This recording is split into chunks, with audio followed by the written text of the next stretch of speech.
I still remember the day my mother kicked me out of the house. It's burned into my memory like a scar that refuses to fade. It was a cold, rainy afternoon, and the air felt heavy with the weight of everything unsaid between us. My mom stood in the living room, arms crossed tightly over her chest, her face a mask of anger and disappointment. She wasn't the warm, loving woman I grew up with. She was a stranger. I don't know if it was the weather or the stress that finally pushed her over the edge. But whatever it was, that day was the breaking point. "You need to leave," she had said, her voice ice cold, cutting through me like a knife. "I can't do this anymore. I can't deal with you anymore."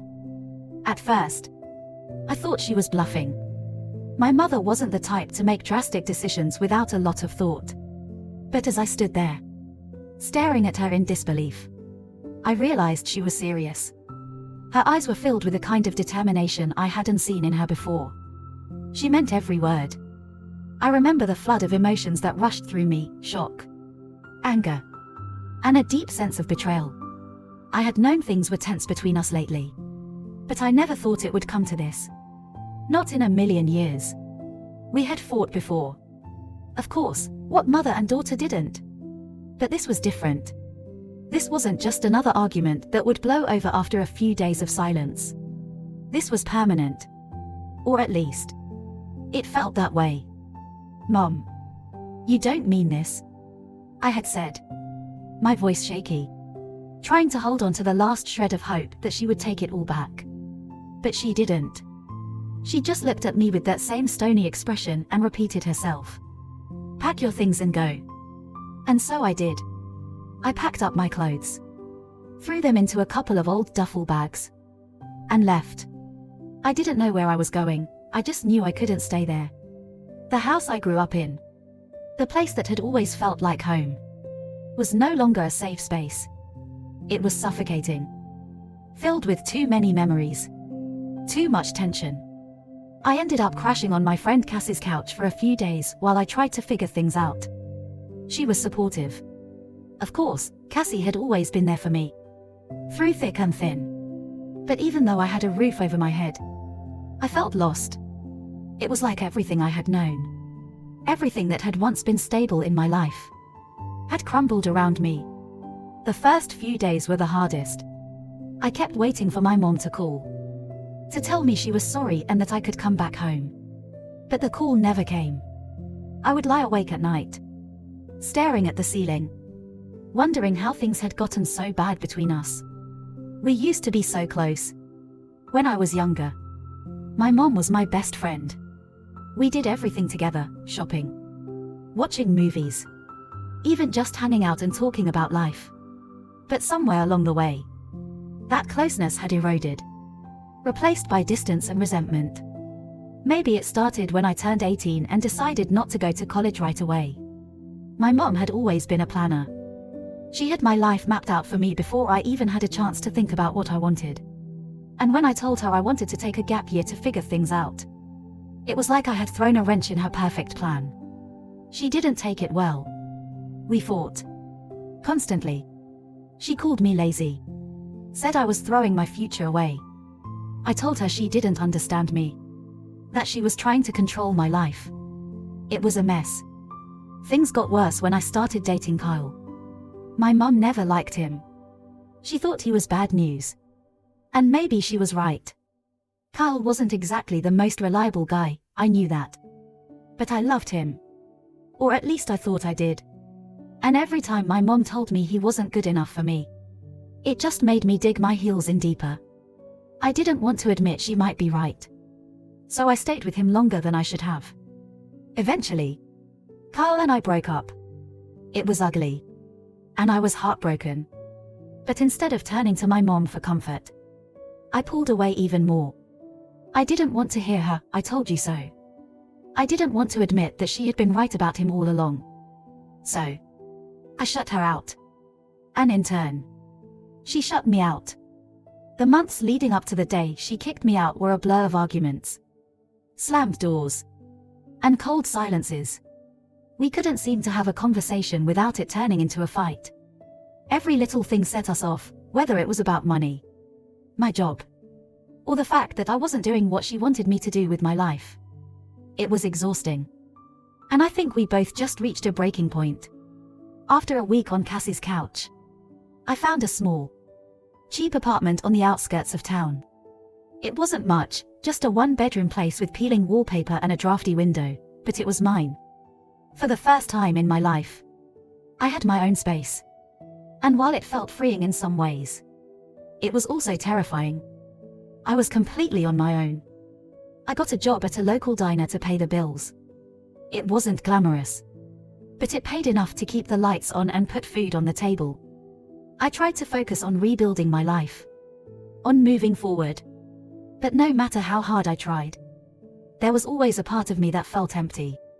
Like something was missing. I hadn't spoken to my mom in months. And despite everything that had happened, I missed her. I missed our old relationship. The way things used to be before everything fell apart. Then, one day, out of the blue, my phone rang. It was my mom. For a moment, I just stared at the screen, my heart racing. I hadn't heard her voice in so long, and I wasn't sure I was ready to. But curiosity got the better of me, and I answered. Hello? There was a pause on the other end of the line, and then I heard her voice. It was soft, almost hesitant.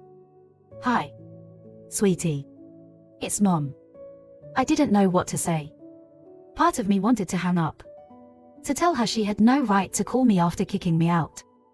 But another part of me, the part that still longed for her approval, for her love, couldn't bring myself to do it. Hi, I said, my voice cautious. There was another pause, and then she spoke again. I've been thinking about you. I miss you. I felt a lump form in my throat. This was the moment I had been waiting for, the moment she would apologize. The moment we could start to mend the broken pieces of our relationship. But instead of feeling relieved, I felt angry. How dare she call me now? After all this time, how dare she act like nothing had happened? Like she hadn't kicked me out of the house without a second thought. You miss me? I repeated, my voice hard. You kicked me out. Mom. You didn't miss me then. She sighed, and I could hear the regret in her voice. I know. I'm sorry. I was wrong. And I handled things badly. I didn't know how to deal with everything. I was scared. Scared of what? I snapped, my emotions finally bubbling to the surface. Scared of me? Your own daughter? No, she said quickly. Not of you. I was scared of losing you. I thought I was doing the right thing, pushing you to do more, to be more. But I realize now that I pushed you too hard. I didn't listen to you. And for that, I'm sorry.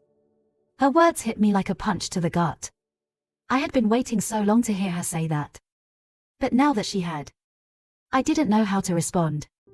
My anger started to melt away, replaced by a deep, aching sadness. I just wanted you to be proud of me, I whispered, my voice barely audible. I am proud of you, she said, her voice cracking. I always have been. I just didn't know how to show it. I thought pushing you would make you stronger. But I realize now that I was wrong. There was a long silence between us, the weight of everything unsaid hanging in the air. For the first time in months, we were really talking, no arguments, no accusations, just raw honesty. It was like a dam had broken, and all the pent-up emotions came flooding out. I miss you too, I finally admitted, my voice thick with emotion. Can we meet? She asked, her voice tentative. I want to talk. Face to face. I want to make things right. I hesitated.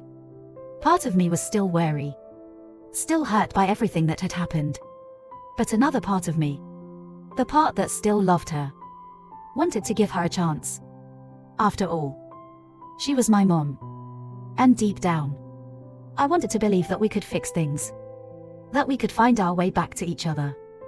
Okay, I said, my voice soft. Let's meet. When I saw her again for the first time, it was like seeing a stranger. She looked older, more tired, as if the months apart had taken a toll on her too. But there was something in her eyes that hadn't been there before, a vulnerability, an openness that I hadn't seen in years. We sat down at a small cafe, the tension between us palpable. Neither of us knew where to start. But eventually, the conversation flowed. We talked about everything, the fights, the misunderstandings, the pain we had both been carrying. It wasn't easy. And there were moments when I felt the old anger flare up again. But we kept talking, kept pushing through the hurt. By the end of the conversation, something had shifted between us. We weren't completely healed, there was still a long road ahead, but we had taken the first step.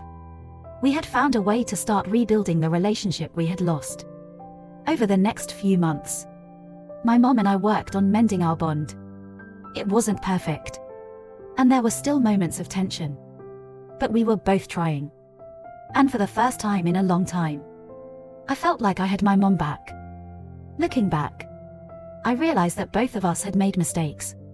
We had hurt each other, pushed each other away. But in the end, we found our way back. It wasn't easy, but it was worth it. Because no matter what, she was still my mom, and I was still her daughter.